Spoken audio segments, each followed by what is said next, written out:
Hello, my friend. Welcome back to Mulenge Speaks series. And today we are continuing with our discussion about Mulenge, the authentic Mulenge in South Kivu, in the mountains or villages of the Bafuliru and the Bavira territory or kingdoms. And so today we will tackle number 2 of video part B of clip 21. We started talking about the rebellion of Père Mulele because the Banyarwanda brought it up. They brought it up and they said that the rebellion that started was caused by the conflict between them, the cattle keepers and the local tribes or the agricultural people, which they consider or they tell you to consider to be the Bavira, the Bafuliru, the Babembe, the Bashi, the Barega, and the Banyindu. And also they say that they had nothing to do with rebellion. In other words, they say that they never participated in the rebellion. And that's what Dr. Kaniki and all his colleagues said, they continue to say to this day. But we try to, we're gonna show you here that they are lying. They are lying because we have proof. Dr. Kaniki himself testified that there are so many documents. Indeed, there are so many documents and archives that testify to that fact, that the Banyarwanda, especially of social group Tutsi, who were in DRC before 1962, the date or the year the Rwanda obtained its independence. There were so many Tutsi or so many Banyarwanda of social class Tutsi that were living in the DRC, and so we'll show you how many or how did they come to be that they entered into the DRC, and how did they participate in the Pierre Mulele rebellion between 1963 to 1965. But before that, we explained in video 21A that Dr. Kaniki explained some reasons that that caused the rebellion, but he did not give the detail. So we try to give you the detail by explaining that the rebellion that took place in the DRC just after the independence of the DRC between 1963 and 1965, we said that this rebellion was in the context of the Cold War and the Congo crisis. And by Congo crisis, we meant that there was a social, economic, and cultural grievances that the people of Congo they were feeling. So they want to express those feelings, those grievances. And of course, we had also other civil unrest that Dr. Kaniki did not explain. And we explained those civil unrest. First, we had the mutiny by the Congolese soldier against their white or Belgian commanders. We had the issue of Lumumba being assassinated, and we have the issue of other people, other politicians being arrested and put to jail, and all that made some politicians to go and get some training in to China and to Russia as communist and as Marxist.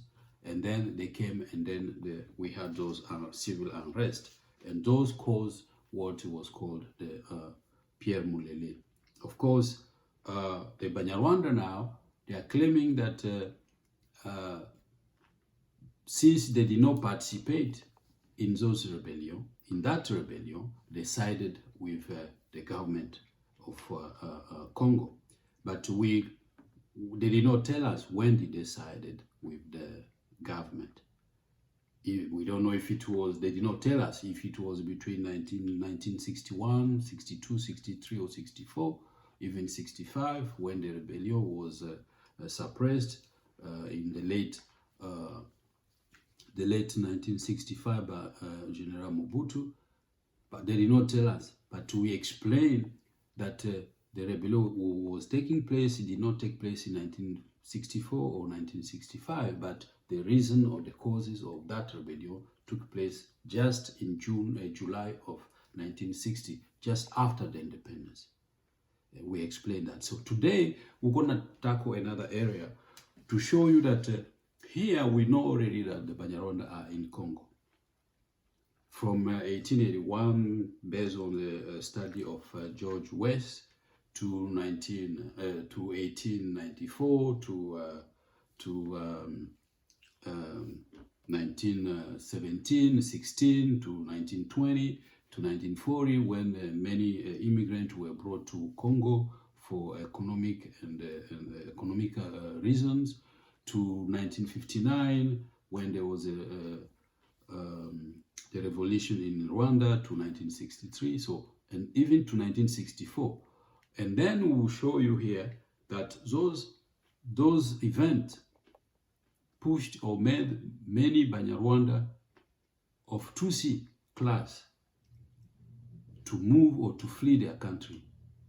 And they flee or they run or they flee into the neighboring countries, including Uganda on the north, Burundi on the south, and DRC on the west. So those who came to the west, since the majority were Batusi, they joined the other who were already in the DRC. And then all of them made an alliance with the rebels, and they joined them and they fought together. And we'll show you some examples here just to make sure that they don't lie to you, that everything that they are going through, that they are suffering, it is all, everything is the reason they are suffering is because the Congolese hate them, that the Congolese are against them, that what the Congolese want just to exterminate them. So that's a political issue. We are not going there. Our reason of explaining Mulenge is to reclaim Mulenge as our ancestral land, ancestral heritage, ancestral language, ancestral culture, which we cannot trade with any other person, especially not somebody who lives in Rwanda to come to Congo to become Congolese, and now he or she is claiming to be an indigenous person, when the indigenous person predated the colonial era, predated even the exploration time. And so that's what we're going to explain today, just to give you an update of what we'll be talking about today. Now, we know that there are some reports. We have reports that are explaining how the Banyarwanda were moving into South Kivu before 1964. We got those information already. We gave those information in the previous videos. And also, we have other information that are showing that Banyarwanda Batusi were in the North Kivu and Banyarwanda Batusi were in the South Kivu.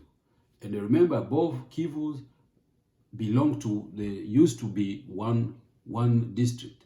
They used to be the district of Kivu, which was divided in three: Maniema, South Kivu, and North Kivu. But because there are so many Bahutu in the north, many Batusi came down, traveled downward into the South Kivu. So they distributed into the mountain of Itombwe, what they call the mountain of the Itombwe mountain, or Itombwe hills, or highlands, and then in the Bavira and in the Bafuliru kingdoms, and then they cross over into the west part of the territory, into the Barega and into the Babembe territory. And then we also have information that they even went far into the Katanga region, into the Moba area and the Viura localities. So those are the movement that the Banyarwanda Batusi, as they were living, settling in those areas, they were traveling. So now, If we read, for example, the mapping report under section 1 of chapter 2, you read something like this. Since the 1970s, a sizable Tutsi community from Minembwe Plateau in the Fizi territory in South Kivu had settled in the area of Vyura, a locality situated 150 kilometers from Moba in the Tanganyika district. As the anti-Tutsi sentiment deepened from 1959 onward and the start of First Congo War, relations between the Tutsi of Vyura, known as the Banyavyura, and the rest of the predominantly Tabwa population seriously deteriorated. In April 1997, at Vyura in the territory of Moba, Tutsi Banyamulenge armed unit and FDL RPL APR soldier allegedly killed the tribal chief of Vyura and a member of his family. The victims were arrested in the village of Mwanza. After being led to Vyura, the tribal chief was stripped, tortured, and dragged along the road by a vehicle. His nephew was buried alive in the pit where the chief body was found. This is the mapping report under section 1, chapter 2. So we have what the mapping report is saying, is telling us that already the Batusi are in the area, in the South Kivu. And so many that are already in the Minembwe area, which is in the territory of Fizi, now they cross over, they go to Katanga in the place called Vyura. And there, they are Banyarwanda, but there they call themselves Banavyura. So we have on the north, they are calling themselves Banyamulenge, and then now on the west-south, they are calling themselves Banavyura. But we know how they play the game. They always calculate that if we miss this area, we can at least depend on this other fact. And so they have already, they are playing a game to see if they miss the area in the north, they can count on the area in the south. But the population, the indigenous population here, who are the Tabwa, indigenous Tabwa, that are the proprietors of this area, Moba and Vyura, they could not let them because they come as Banyarwanda and now they are appropriating the name of the place. Now they are calling themselves Banyavyura. When the population that lives there, that are the proprietor of the area, they don't call themselves Banyavyura, but they come, they are newcomers in the area, and here we go, they grab that name, they want to expropriate it. So I don't know if the Banyavyura, the population of that locality, will let them take their ancestral land, ancestral name, and then become and proclaim around the world that they are Banyavyura. When they're in the north, they proclaim that they are Banyamulenge. And that's what we are trying to explain here, that it does not work that way. And the population that are living or have been living in that area cannot let them take their names and use them for their own benefit or their own political interest.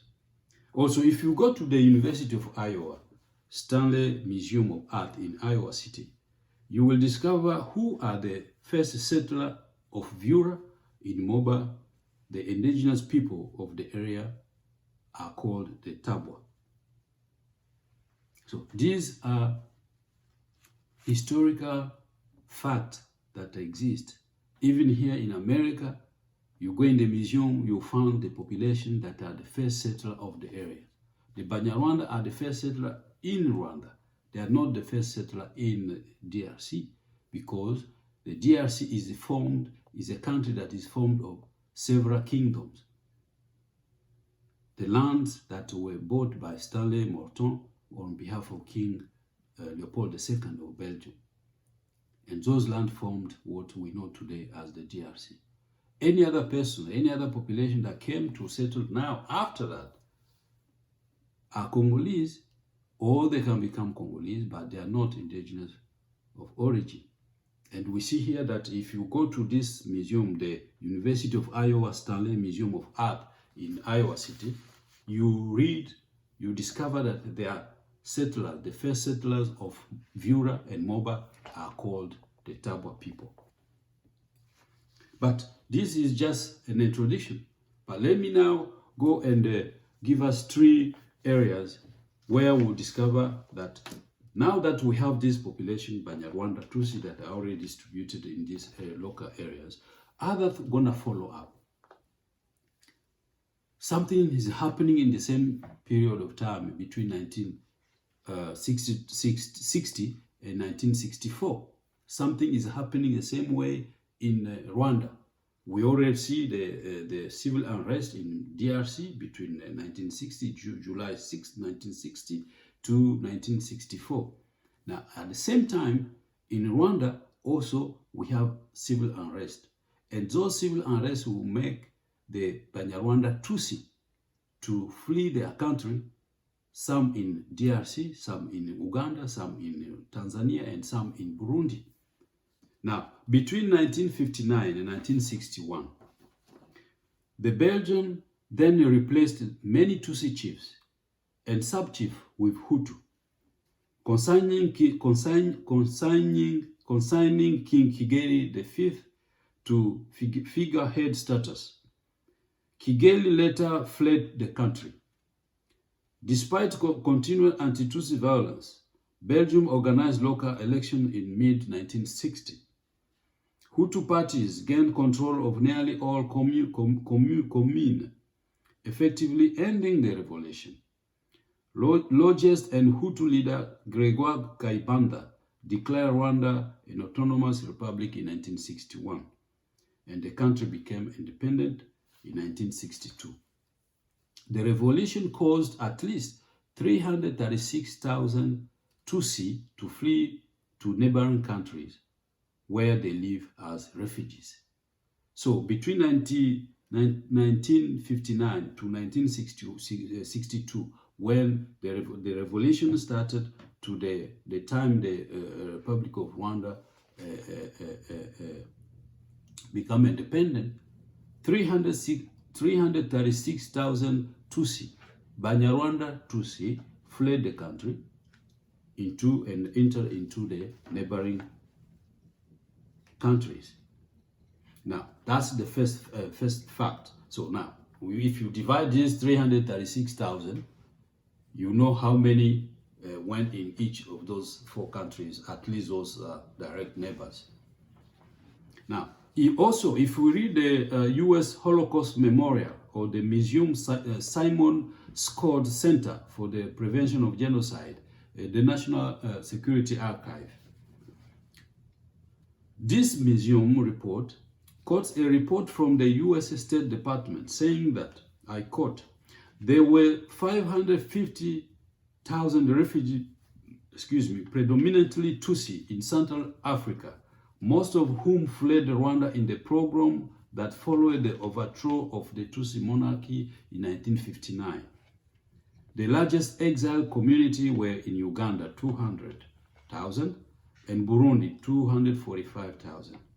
We can assume that the remaining 75,000 fled to the DRC.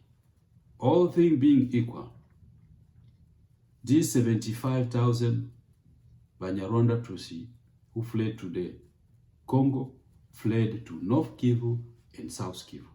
But because they were Tutsi, many chose the road of South Kivu instead of North Kivu. Because in the North Kivu, we had so many Banyarwanda, but Bahutu, who were living already in the area, the Masisi, Ruchuru, and the other, and Goma. If we also read the story about what was called the Bugesera invasion of 1963. This invasion is known as the military attack, which was conducted against Rwanda by Inyenzi rebels who aimed to overthrow the government in December 1963. Now, the report continued to say that on July 1st, 1962, Rwanda achieved independence from the United Nations trusteeship under Belgium administration and Gregoire Kayibanda is elected the first president. And Tutsi rebels invaded the country from Burundi territory on December 20th, 1963. Tutsi rebels killed 4 government soldiers in Agako on December 20th, 1963. In other words, according to the Clinton Presidential Library, I quote, by November 1959, years of Hutu discontent with colonial and Tutsi control led to a violent Hutu rebellion. Belgium colonial authority relented and allowed local elections that placed Hutu into position of power and undermined the authority of the traditional Tutsi monarchy. The establishment of political, economic, and social policy favorable to the Hutu and sporadic violence against Tutsi led many Tutsi to leave Rwanda for neighboring Burundi and Uganda. In December 1963, the Tutsi exiles invaded Rwanda from Burundi, which led to more retaliatory violence against the Tutsi remaining in Rwanda. So we can see here that these three